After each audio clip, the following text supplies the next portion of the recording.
Start करते हैं अपन unit number 6 gravitation. ठीक है, तो ग्रेविटेशन में अपन पढ़ने वाले हैं ग्रेविटेशनल फोर्स के बारे में। ठीक है, तो ग्रेविटेशन वैसे तो बेटा बहुत ही छोटा सा चैप्टर है। ठीक है, ज़्यादा क्लास नहीं लगेंगी इसमें अपन की, लेकिन इसकी जो जर्नी है जहाँ से ग्रेविटेशन स्टार्ट हुआ है वो जर्नी काफ़ी लंबी है। ठीक है, तो पहले उस जर्नी के बारे में बात करेंगे, उसके बाद फिर अपन आगे चलते हैं। तो कई साल बेटा लग गए साइंटिस्ट को इस चीज़ को समझने के लिए कि अर्थ जो है वो सन के अराउंड में मूव करती है कि सन जो है वो अर्थ के अराउंड में मूव करता है। ठीक है, तो जो उनने 200-300 साल में स्टडी की अर्थ और सन को देख करके ऑब्जर्वेशंस करके, वो अपन यहाँ पर कुछ 7 to 8 क्लासेस में कंप्लीट करने वाले हैं। ठीक है, तो चलिए बात करते हैं। सबसे पहले एक साइंटिस्ट जिनका नाम है टॉलमी। ठीक है, सबसे पहले ग्रेविटेशन के बारे में जो अपन को ऑब्जर्वेशन देखा वो थे टॉलमी। ठीक है, इनने एक ऑब्जर्वेशन देखा कि जो सन है वो एक पोजीशन से मूव करके अर्थ की सेकेंड पोजीशन पर चला जाता है एंड नेक्स्ट डे अगेन उसी पोजीशन से स्टार्ट होकर के फिर वहीं पर आता है। तो इस टाइप से उन्होंने देखा इस ऑब्जर्वेशन को, तो उन्होंने क्या कहा कि एक्चुअल में अर्थ जो है वो स्टेशनरी है और जो सन है वो अर्थ के सराउंडिंग में क्या कर रहा है, रिवॉल्व कर रहा है। ठीक है, तो सबसे पहले ग्रेविटेशन के बारे में जो थ्योरी दी है टॉलमी ने, इसे अपन कहते हैं जियोसेंट्रिक थ्योरी। ठीक है, तो according to geocentric theory earth is stationary and the sun is moving around the earth. ठीक है, टॉलमी ने बताया कि जो अर्थ है वो एक्चुअल में स्टेशनरी है और सन जो है उसके सराउंडिंग में क्या कर रहा है, मूव कर रहा है इन अ सर्कुलर पाथ। ठीक, अच्छा, इसके बाद एक सेकेंड साइंटिस्ट आ जाते हैं जिनका नाम है कोपरनिकस। ठीक है, कोपरनिकस ने भी काफी सारे ऑब्जर्वेशंस किए। ठीक है, और उन ऑब्जर्वेशंस के बेस पर एक थ्योरी दी है जिसे कहते हैं heliocentric theory. Heliocentric theory, according to heliocentric sun is stationary and earth is moving around it. ठीक है, तो कोपरनिकस ने बताया कि एक्चुअल में सन स्टेशनरी है और अर्थ जो है वो सन के अराउंड में क्या कर रही है, मोशन कर रही है। ठीक है, ओके, तो कोपरनिकस के बाद में एक साइंटिस्ट आते हैं अपने पास में, गैलीलियो। ठीक है, गैलीलियो, तो गैलीलियो ने कोपरनिकस की थ्योरी को लेकर के काफी सारे ऑब्जर्वेशंस किए, जैसे कि एक डिफरेंट मासेस को लेकर के फॉल किया ग्राउंड पर, तो क्या देखा उसने कि यहां पर जितने भी डिफरेंट मासेस हैं इनका मास अलग अलग है, m1 m2 और m3 ले लेते हैं। इनका मास सभी का अलग है लेकिन सभी को सेम हाइट से ड्रॉप किया है। सभी को सेम हाइट से ड्रॉप किया तो क्या देखते हैं कि सभी मासेस एक ही टाइम पर अर्थ पर जाकर के गिरते हैं। ठीक है, एक ही टाइम पर पहुंचते हैं अर्थ पर, जबकि उनका मास क्या है, डिफरेंट है।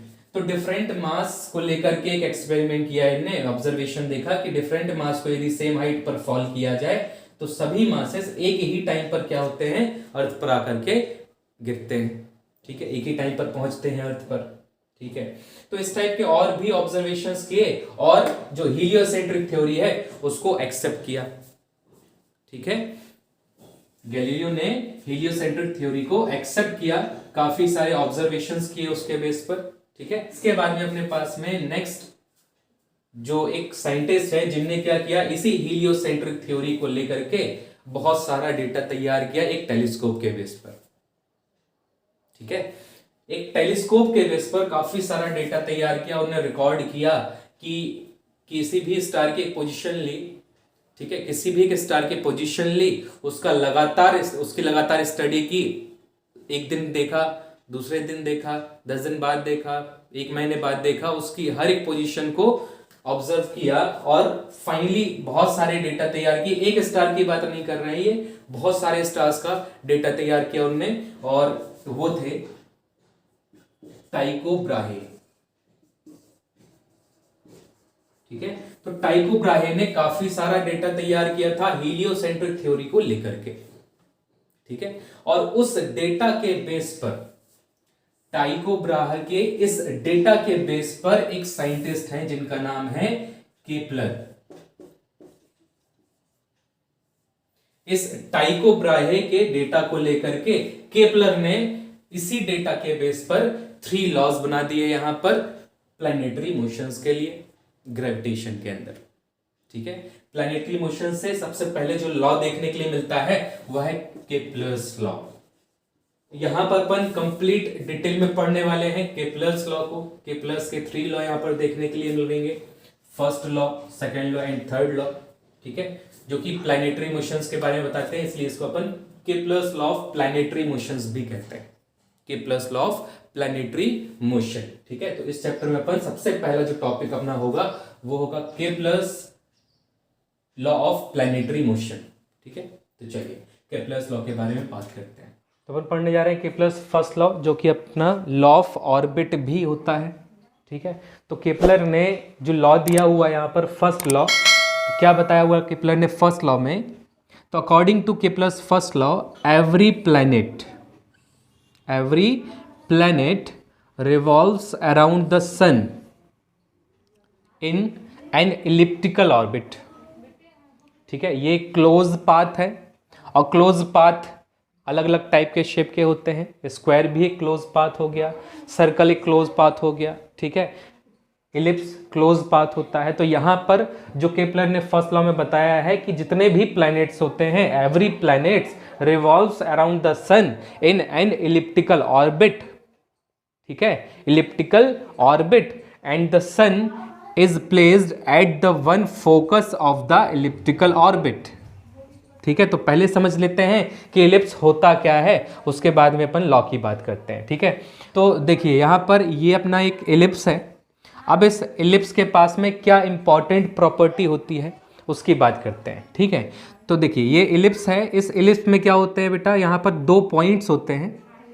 ठीक है, अब इन पॉइंट्स की क्या प्रॉपर्टी है?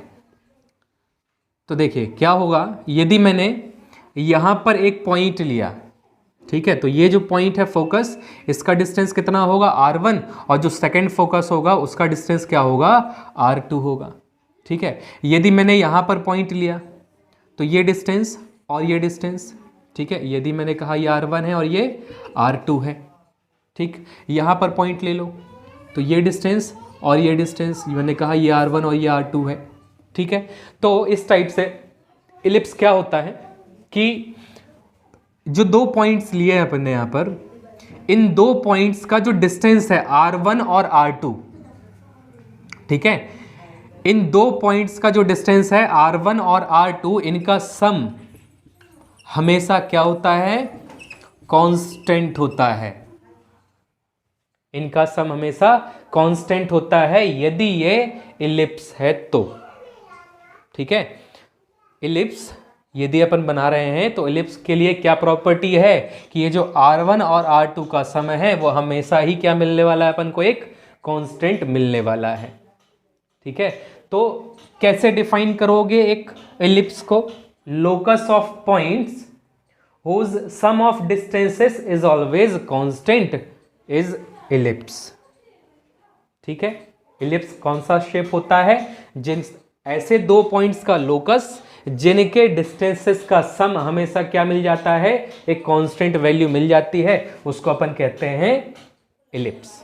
ठीक है, चलिए तो अब बात करते हैं अपन केपलर्स फर्स्ट लॉ की कि केपलर ने क्या बताया फर्स्ट लॉ में। तो केपलर के according every planets revolves around the sun in an elliptical orbit.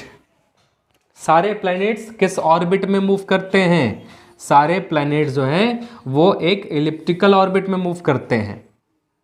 ठीक है, and the sun is placed at the one focus. और जो सन होता है वो उस इलिप्टिकल ऑर्बिट के सेंटर पर नहीं होता है, बल्कि एक फोकस पर होता है। किसी भी एक फोकस पर, दो फोकस होते हैं इलिप्स के, एक ये हो गया, एक ये हो गया। अब यहाँ पर कहीं पर भी अपन इसको कंसिडर कर सकते हैं सन को, कि चाहे तो यहाँ पर रख लो या फिर यहाँ रख लो। ठीक है, तो according to Kepler's first law, every planets revolves around the sun in an elliptical orbit and the sun is placed at the one focus of the elliptical orbit. ठीक है, this is also called law of orbit. Clear हो गया? तो ये था अपने पास में Kepler's first law, जिसमें अपन को केप्लर ने बताया है कि अर्थ जो है या कोई भी प्लैनेट जो है वो सन के अराउंड में कैसा मूव करती है। ठीक है, कैसे रिवॉल्व करती है, तो इलिप्टिकल पाथ में रिवॉल्व करती है, ये अपन को पता चला according to Kepler's first law. और जो सन होता है वो एक फोकस पर होता है, ना कि सेंटर पर होता है। ठीक है, तो ये था अपने पास में केप्लर्स फर्स्ट लॉ। बात करते हैं केप्लर्स सेकेंड लॉ की।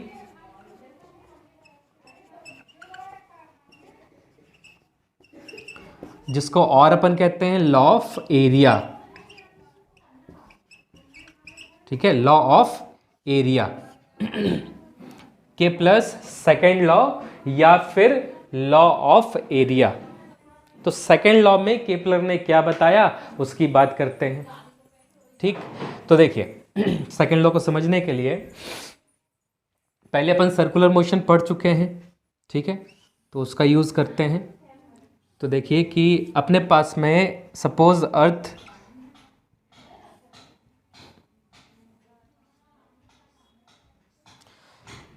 चलिए, तो मैंने कहा ये है अपने पास में सन और ये है अर्थ। ठीक, क्लियर है, सन एंड अर्थ। अब बात करें तो ये डिस्टेंस देखें, सन से अर्थ के बीच का डिस्टेंस। ठीक है, अच्छा, आफ्टर 6 मंथ यदि ये अर्थ यहां पर पहुंचती है तो फिर इसका डिस्टेंस क्या होगा? ये डिस्टेंसेस डिफरेंट है कि नहीं है? यहां पर देख सकते हैं कितना ज़्यादा डिस्टेंस है अर्थ का सन से, और यहां पर जो अर्थ का सन से डिस्टेंस है वो बहुत ही स्मॉल हो गया। ठीक है, ये स्मॉल डिस्टेंस हो गया अर्थ का, सन से जो अर्थ का डिस्टेंस है वो स्मॉल है, और यहां पर जो अर्थ का सन से डिस्टेंस है वो बहुत ही लार्ज है। ठीक है, तो यदि डिस्टेंस ज़्यादा होगा तो फोर्स भी क्या होगा? कम होगा। डिस्टेंस जितना ज़्यादा बढ़ेगा फोर्स उतना ही ज़्यादा कम हो जाता है, ये अपन जानते हैं। ठीक है, और अपन ने पढ़ा है, ठीक है, पहले अपन चैप्टर्स में पढ़ चुके हैं कि किसी भी बॉडी को सर्कुलर मोशन करने के लिए एक फोर्स की जरूरत पड़ती है, जिसको अपन कहते हैं सेंट्रीपिटल फोर्स। सेंट्रीपिटल फोर्स, जिसके लिए अपन ने फॉर्मूला पढ़ा हुआ है F = mv² अपॉन में R। ठीक है, सेंट्रीपिटल फोर्स के बिना कोई भी बॉडी सर्कुलर मोशन नहीं कर सकती है, अपन जानते हैं। तो यहां पर सेंट्रीपिटल फोर्स देख सकते हो R के इनवर्सली प्रोपोर्शनल है, मतलब डिस्टेंस के इनवर्सली प्रोपोर्शनल है। तो जितना ज़्यादा डिस्टेंस होगा उतना ही कम सेंट्रीपिटल फोर्स मिलेगा बॉडी को, और जितना कम सेंट्रीपिटल फोर्स मिलेगा बॉडी को, बॉडी उतना ही स्लो मूव करेगी, उतनी ही कम वेलोसिटी मिलेगी बॉडी को। ठीक है, जितना कम सेंट्रीपिटल फोर्स मिलेगा बॉडी को उतनी ही कम वेलोसिटी मिलेगी बॉडी को एक सर्कुलर मोशन में मूव करने के लिए, और जितना ज़्यादा सेंट्रीपिटल फोर्स मिलेगा बॉडी को उतनी ही ज़्यादा वेलोसिटी मिलेगी बॉडी को सर्कल में मूव करने के लिए। ठीक है, तो यहां पर यदि बात करें तो यहां पर ये अर्थ और सन के बीच का डिस्टेंस तो बहुत ज़्यादा हो गया, तो अर्थ पर जो सेंट्रीपिटल फोर्स मिल रहा होगा वो बहुत ही स्मॉल होगा, तो अर्थ की स्पीड भी क्या होगी? कम होगी। अर्थ की स्पीड भी क्या होगी? यहां पर कम होगी, बिकॉज यहां सेंट्रीपिटल फोर्स क्या मिल रहा है? अर्थ को कम मिल रहा है।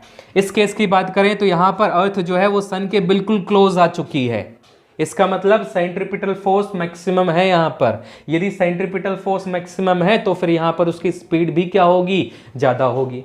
तो यहां पर अर्थ की स्पीड क्या है? ज़्यादा है, और यहां पर अर्थ की स्पीड क्या है? कम है। ठीक है, या यदि यहां पर अर्थ की स्पीड कम होगी तो क्या होगा? तो अर्थ मान लेते हैं यहां से यहां पहुंचती है केवल 1 सेकेंड में। कितना डिस्टेंस ट्रेवल कर लिया अर्थ ने यहां से यहां तक? 1 सेकेंड में डिस्टेंस ट्रेवल किया इतना। ये एरिया कवर किया अर्थ ने, इतना एरिया कवर कर लिया केवल 1 सेकेंड में। ठीक है, और डिस्टेंस की बात करें तो ये डिस्टेंस ट्रेवल किया है इसने अर्थ ने 1 सेकेंड में। ठीक है, अर्थ ने 1 सेकेंड एग्जांपल लिया हुआ अपन ने कि 1 सेकेंड में अर्थ यहां पर यहां से यहां पहुंच जाती है। एक चीज का ध्यान रखें, यहां पर अर्थ की स्पीड क्या है? कम है, क्योंकि सेंट्रीपिटल फोर्स कम है, डिस्टेंस ज्यादा है। सेंट्रीपिटल फोर्स कम है तो यहां से अर्थ को यहां तक जाने में 1 सेकेंड टाइम लगा हुआ है। तो 1 सेकेंड में कितना डिस्टेंस ट्रेवल किया लिखा हुआ है। चलिए अब बात करते हैं यहां पर। तो यहां पर देखें ये डिस्टेंस छोटा है तो यहां पर सेंट्रीपिटल फोर्स ज्यादा है, स्पीड ज्यादा है अर्थ की। तो यदि यहां पर स्पीड ज्यादा होगी अर्थ की तो अर्थ तो यहां पर तेजी से भागेगी, तो 1 सेकेंड के टाइम में ही ये डिस्टेंस कितना ट्रेवल करेगी? हो सकता है अर्थ यहां पहुंच जाए, हो सकता है अर्थ कहां पहुंच जाए? यहां पहुंच जाए। यहां पर देख सकते हो, यहां पर अर्थ ने इतना सा डिस्टेंस ट्रेवल किया 1 सेकेंड में, लेकिन यहां पर अर्थ ने इतना बड़ा डिस्टेंस ट्रेवल किया है 1 सेकेंड में ही। क्यों? बिकॉज यहां पर अर्थ की स्पीड क्या है? ज्यादा है, और यहां पर अर्थ की स्पीड क्या है? कम है। ठीक है, तो यहां रिवॉल्यूशन की स्पीड कम, यहां रिवॉल्यूशन की स्पीड ज्यादा, तो यहां पर अर्थ ने क्या किया? ज्यादा डिस्टेंस ट्रेवल कर लिया।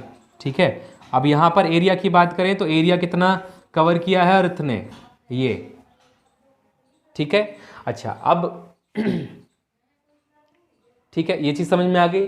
1 सेकेंड में अर्थ ने यहां पर ये एरिया कवर किया, यहां पर अर्थ ने 1 सेकेंड में ये एरिया कवर किया।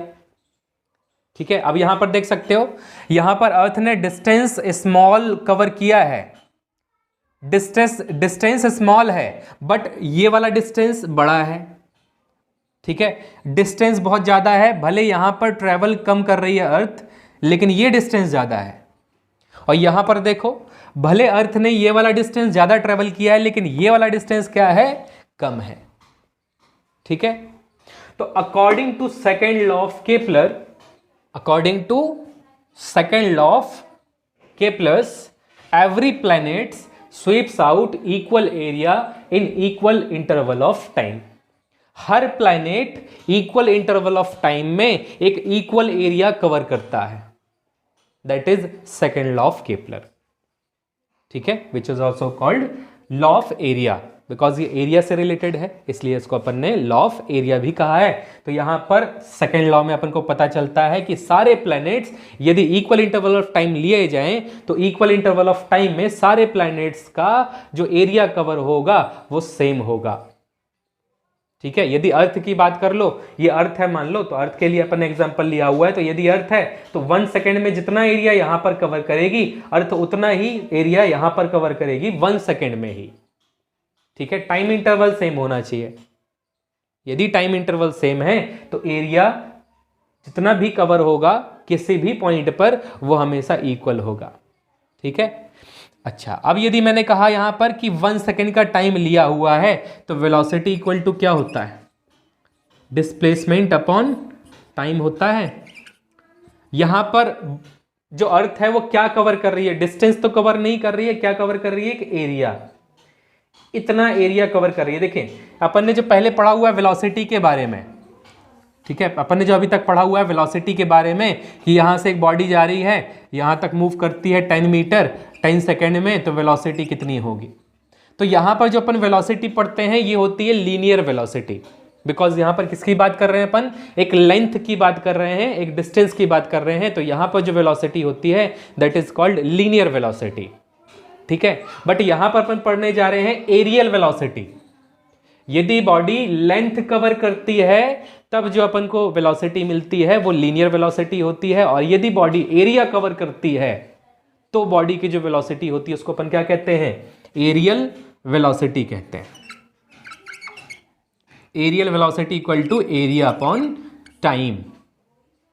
ठीक है, areal velocity equal to area upon time. अब अपन ने क्या देखा सेकेंड लॉ में कि टाइम तो 1 सेकेंड का है, टाइम तो 1 सेकेंड है, और एरिया जो है वो तो सेम है, यहां पर जितना एरिया वहां यहां पर भी उतना ही एरिया, तो फिर इसका मतलब क्या हुआ, जो एरियल वेलोसिटी है वो तो कांस्टेंट हो गई। यदि अपन ने कहा एरिया, दोनों का एरिया सेम है, दोनों का टाइम भी तो सेम है, ये एरिया सेम, टाइम भी सेम, तो दोनों की वेलोसिटी भी तो सेम हो जाएगी। तो यहां की एरियल वेलोसिटी और यहां की एरियल वेलोसिटी क्या होगी, कांस्टेंट होगी। इसका मतलब कि areal velocity is equal to constant. तो यही होता है केप्लर्स सेकंड लॉ कि every planet sweeps out equal area in equal interval of time, that is areal velocity is constant, that is areal velocity is constant. ठीक है, तो second law में अपन को पता चला कि एरियल वेलोसिटी क्या होती है, कांस्टेंट होती है। अब इसके लिए अपन फॉर्मूला लिखना चाहते हैं, तो देखिए क्या करेंगे। यहां पर सपोज यहां पर अर्थ की स्पीड कितनी है, v1 है। ठीक है, अर्थ की स्पीड कितनी है, v1 है। टाइम कितना लगा, t। डिस्टेंस इक्वल टू क्या होता है, वेलोसिटी इनटू टाइम। तो यदि मुझे ये डिस्टेंस लिखना है तो मैं क्या लिखूंगा, वेलोसिटी इनटू टाइम लिखूंगा। ये वाला जो डिस्टेंस कवर कर रहा है अर्थ, वो कितना होगा, वेलोसिटी इनटू टाइम। तो ये जो डिस्टेंस है ये कितना हो गया, velocity v1 into time t। यदि यहां की बात करें तो यहां पर वेलोसिटी कितनी है, v2, लेकिन टाइम इंटरवल क्या लिया अपन ने, सेम। तो ये डिस्टेंस क्या होगा, v2 इंटू टी होगा। और ये जो डिस्टेंस है इसको क्या कहें अपन, r कहते हैं, या r1 बोल सकते हो यहां पर, और यहां पर ये r2 बोल सकते हैं। ठीक है, क्योंकि डिस्टेंस अलग हो रही है ना, चेंज हो रही है डिस्टेंस, तो ये r1 हो गया और ये r2 हो गया। ठीक है, अब देखें यहां पर यदि मैं इसको लेकर के एरिया निकालता हूं, ठीक है, ये एरिया देखें यदि अपन, तो एक ट्रायंगल बोल सकते हैं, यहां पर एक फॉर्म हो रहा है। तो ट्रायंगल का एरिया क्या होता है, एरियल वेलोसिटी अपन निकालने जा रहे हैं, तो एरियल वेलोसिटी इक्वल टू होगा area, area upon time, area upon time. तो एरिया कितना निकल कर आएगा, यहां पर एरिया का क्या फॉर्मूला होता है, 1/, ये ट्रायंगल फॉर्म में है तो 1/2 बेस इंटू हाइट, बेस मतलब v1t इंटू हाइट कितना, r1। ठीक है, तो ये तो हो गया area. Velocity equal to area upon time, तो ये तो हो गया एरिया अपॉन क्या करोगे, टाइम करोगे, ये टाइम से टाइम कट जाएगा, क्या बचेगा यहां पर 1/2 v1 r1, 1/2 v1 r1। ठीक है, तो यहां पर इसकी वेलोसिटी आ रही है v1 r 1/2 v1 r1, तो इसकी वेलोसिटी कितनी आएगी 1/2 v2 r2, 1/2 v2 r2। अब यदि अपन ने कहा एरियल वेलोसिटी कांस्टेंट है, तो एरियल वेलोसिटी कांस्टेंट है मतलब ये वाली वेलोसिटी, ठीक है, ये वेलोसिटी और ये वेलोसिटी, ठीक है, यहां की जो एरियल वेलोसिटी है और यहां की जो एरियल वेलोसिटी है वो इक्वल होगी यदि एरियल वेलोसिटी कांस्टेंट है तो यहां पर क्या रख दिया अपन ने उठा करके 1/2 v1 r1 equal to 1/2 v2 r2, जो कि एक कांस्टेंट है, के मान लेते हैं। 1/2 मर गया, क्या बचा v1 r1 equal to v2 r2 बचेगा। यहां पर अपन क्या बोल सकते हैं, v1 upon v2 equal to r2 upon r1 equal to constant. ठीक है, तो ये एक फाइनल अपन को रिलेशन मिल जाता है सेकेंड लॉ से। ठीक, जितना ज्यादा डिस्टेंस उतनी कम स्पीड, यही देखा था अपन ने, क्लियर हो गया। तो ये था बेटा second law of Kepler which is also called law of area. Clear हो गया होगा। चलिए, तो ये था अपने पास में Kepler first law and second law. बात करते हैं केपलर्स थर्ड लॉ की। ठीक है, तो केपलर्स थर्ड लॉ,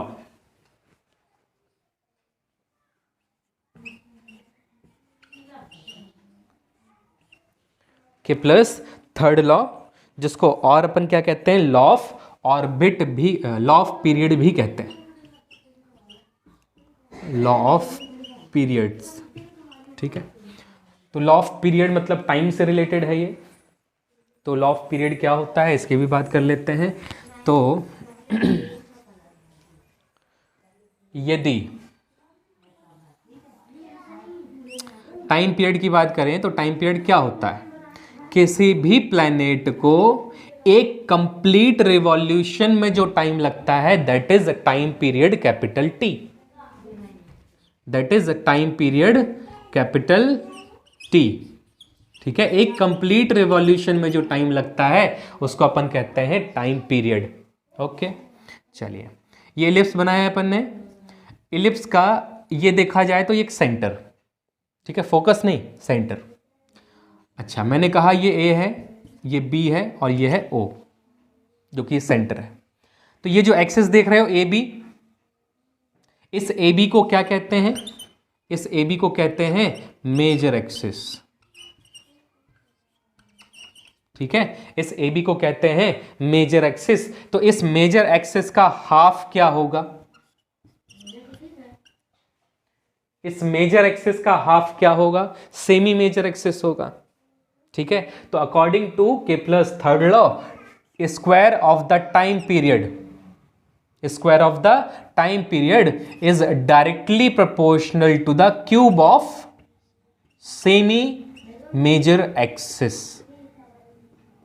तो केपलर ने थर्ड लॉ में बताया कि जो टाइम किसी भी प्लैनेट का जो टाइम पीरियड का स्क्वायर होता है वो सेमी मेजर एक्सिस के क्यूब के प्रोपोर्शनल होता है।